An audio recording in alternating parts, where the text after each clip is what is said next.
saging. Oh. Dahil lang po kalakas ng bagyo. Oh, basta tumbay saging mo. Oo, sa hangin no?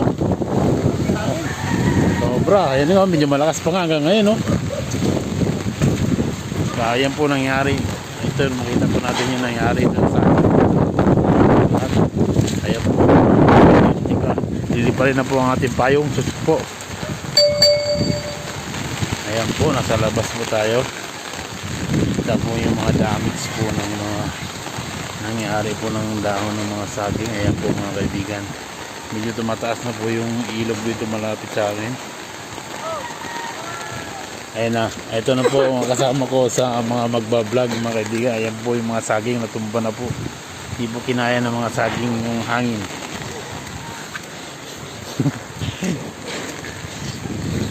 Ngayon natin yung ilog.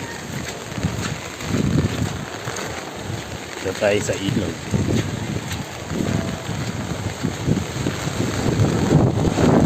Ay, ito. Yan lang, tubig na oh. Ayun na. Ito na tayo sa papunta na tayo sa ilog. Ito na po yung ilog natin mga kaibigan. Ayan po. Mga taas na po siya ng konti. Ayan po. Wow, grabe. Lakas. Ayan po mga kaibigan yung ilog natin dito. Medyo laki na po. Malapit na po siyang maabot. Hindi pa naman ganang mataas. Ito pong ilog na ito, papunta po ito ng Marikina River San Mateo, ito Marikina. Ito po yung ilog namin sa Montalban. Ayan po, umaba na ano. Kagabi hindi pa gaano, kaganina medyo mataas no.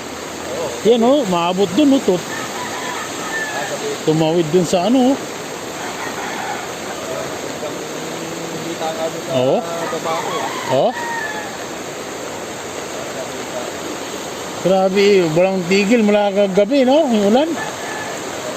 Lakas. Oo. Grabe, oh. Buhos, oo. Bras pa, ha? Ano ko, yari. Hangin lang ang malakas, eh, no?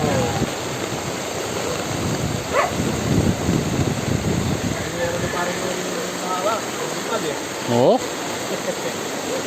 Puta, yung bola, may bola pa na ano do. Ayan na yung bola oh. Punta na siya ng Marikina. Okay. Ay nako. Higit.